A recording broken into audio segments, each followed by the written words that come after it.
شیخ مرتضی انصاری کا بہت مشہور واقعہ، اور وہ کہ شیطان کو کسی نے خواب میں دیکھا. امام کو تو ہم میں سے بعض خوش قسمت خواب میں دیکھتے، شیطان کو بہت پریشان دیکھا. شیطان تو پریشان نہیں ہوتا. گھبرا کے پوچھا تم اتنے پریشان کیوں؟ تو اس نے کہا کہ تمہارے اس شیخ انصاری نے مجھے پریشان کر کے رکھ دیا. میں نے ہزاروں طریقے اختیار کیے اس کو گمراہ کرنے کے لیے. دو طریقے ہوتے ہیں لوگوں کو گمراہ کرنے کے. ایک طریقہ ہے ہر ایک پر الگ الگ محنت کرو، شیطان وہ بھی کرتا.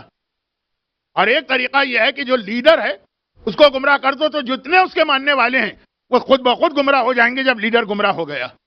شیطان دونوں طریقے اختیار کرتا، حتیٰ یہ کہ جس کے بارے میں اس کو پتا کہ میں ان کو گمراہ نہیں کر سکتا ہوں. آج نہیں پتا، اسی دن پتا ہے جس دن اس کو اللہ کے دربار سے نکالا جا رہا تھا. فَاخْرُجْ مِنْهَا فَإِنَّكَ رَجِيمٌ. اسی دن اس نے کہا إِلَّا عِبَادَكَ مِنْهُمُ الْمُخْلَصِينَ. اے خدا سب کو بہکاؤں گا لیکن مجھے پتا ہے تیرے مخلص بندوں کو نہیں بہکا سکتا. اسی دن سے اس کو معلوم ہے. پھر بھی کوشش تو کی نا. حاجیوں سے پوچھئے کہ تم جو کنکر مارتے ہو تو کیوں مارتے ہو؟ کہا ابراہیم و اسماعیل کو بہکانے کی کوشش کی گئی. ابراہیم و اسماعیل معصوم نبی، لیکن شیطان نے یہ دیکھنے کے باوجود کہ میرا کوئی جادو ان پہ نہیں چلے گا، میری کوئی ٹرک ان کو نہیں گمراہ کرے گی، پھر گیا ضرور. ڈیوٹی یہ میری ذمہ داری ہے گمراہ کرنا، بلکہ اس سے بڑھ کر کہیں جسارت نہ ہو جائے. بہت سارے علماء نے لکھا چوتھے امام کا لقب زین العابدین اس وقت بنا جب شیطان سانپ کی شکل میں آیا اور امام کے انگوٹھے کو چباتا رہا تاکہ صرف امام کی توجہ نماز سے ہٹا لی جائے. اور جب امام کی توجہ نہ ہٹی، نماز مکمل کی تو یہ کہہ کے بھاگا کہ انتا زین العابدین. میں نے آدم سے لے کے تجھ تک ہر دور کے نبی کو دیکھا، ولی کو دیکھا، وصی کو دیکھا، مگر ایسا عبادت کرنے والا کسی کو نہ دیکھا.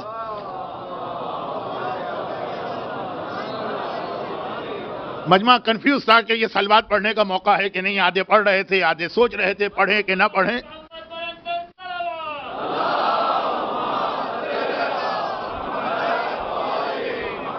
اب میں واپس آتا ہوں کہ بات ہو رہی تھی کہ یہ ایک بہت اہم عمل ہے، لیکن آپ نے آدھی صلوات بھیجی تھی، آدھی نہیں بھیجی تھی، پھر پوری بھیج دی، پھر ڈبل بھیج دی، تو الحمدللہ وہ تو کام ہو گیا.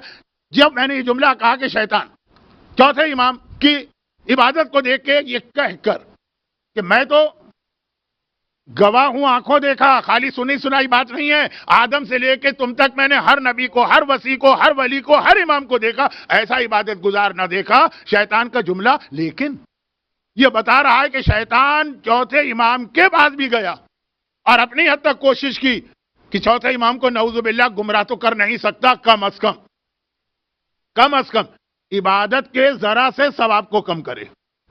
اب یہ کہ معصومین ثواب کے محتاج کوئی تھوڑی، وہ تو ہمیں دیا کریں گے اپنی ساری عبادتوں کے ثواب. یوں سمجھ لیجیے کہ وہ عبادتیں کرتے ہیں تاکہ وہ جو ثواب جمع ہو تو پھر وہ اپنے گناہگار لیکن سچے ماننے والوں میں یہ ثواب تقسیم کریں. یہ روایتیں ہیں میدان قیامت کی. تو اس میں یہ کہ شیطان جن کو گمراہ نہیں کر سکتا تو گمراہ نہیں کرے، لیکن تھوڑا بہت عبادت سے توجہ ہٹائے. حضرت یحییٰ اللہ کے وہ نبی سیدن حصورہ جو بہت ہی مقدس و متقی مانے جاتے ہیں اور ہر وقت خوف خدا سے روتے رہتے ہیں. یحییٰ انگریزی میں کہتے ہیں جان دا بیپٹسٹ. اور حضرت یحییٰ وہ ہیں کہ عام طور پر ایام عزا کی جو پہلی مجلس ہوتی چاند رات کی، اس میں جناب یحییٰ کے تذکرے سے بات کی جاتی ہے، کیونکہ جناب یحییٰ کو اور امام حسین کو اور جناب یحییٰ کی شہادت کو اور آقا حسین کی شہادت کو روایتوں میں بہت زیادہ ایک دوسرے سے ملایا گیا. اور کاف ہا یا عین صاد سورہ مریم کی پہلی آیت جو کربلا کے حوالے سے وہ جناب یحییٰ کے بیان میں آئی. تو جناب یحییٰ بہت ہی مقدس اور ہر وقت خوف خدا سے روتے رہتے تھے، اس لیے ان کی شہادت زمانے کا ایک بہت بڑا واقعہ بنا. پروردگار نے پھر کس طرح سے اس شہادت کا انتقام لیا وہ مختار نامے کے اندر وہ واقعہ پڑھا جاتا. جناب یحییٰ جن کا روضہ آج بھی شام کے اندر اس مسجد کے اندر موجود. جناب یحییٰ اتنا خوف خدا.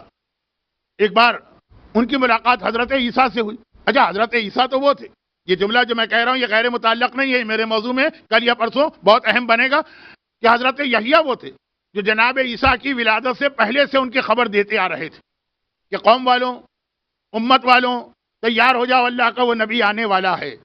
عیسیٰ صاحب شریعت ہیں، صاحب کتاب ہیں، ان کا رتبہ بلند ہے، لیکن جناب یحییٰ ان کی خبر پہلے سے دے رہے تھے۔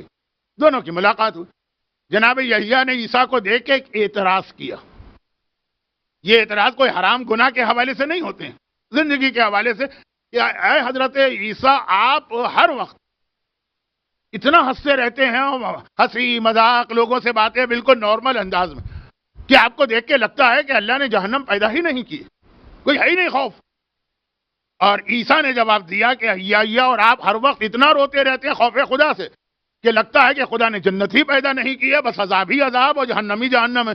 جو لوگ میری مجالس کے بارے میں کہتے ہیں، لیکن میں کہاں پڑھتا ہوں جہنم، اب پڑھوں گا، ایک واقعہ تو مجھے پڑھنا، لیکن کہا کہ وہ آپ کو دیکھ کے لگ رہا ہے کہ جنت ہے ہی نہیں، آپ کو دیکھ کے لگ رہا ہے جہنم ہے ہی نہیں۔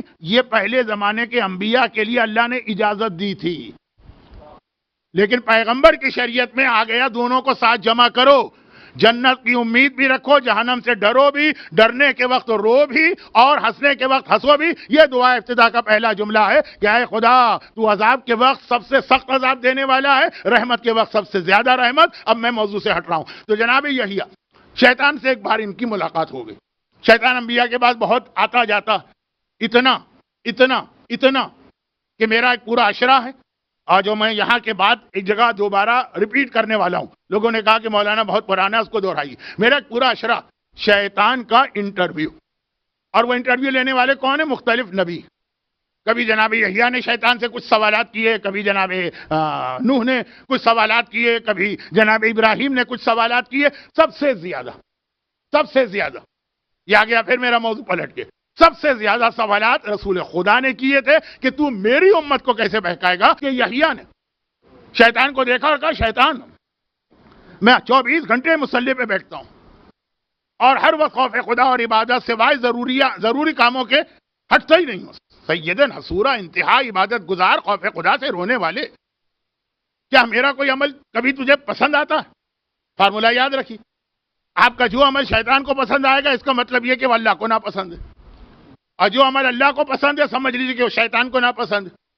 یا میں جملہ بدل دوں، آپ کا جو عمل شیطان کو پسند آئے سمجھ لیجیے وہ امام کو ناپسند ہے، اور آپ کا جو عمل امام کو پسند آئے خود ہی سمجھ لیجیے کہ یہ شیطان کو ناپسند ہے۔ ایک مرتبہ پوچھا، میرا کوئی عمل؟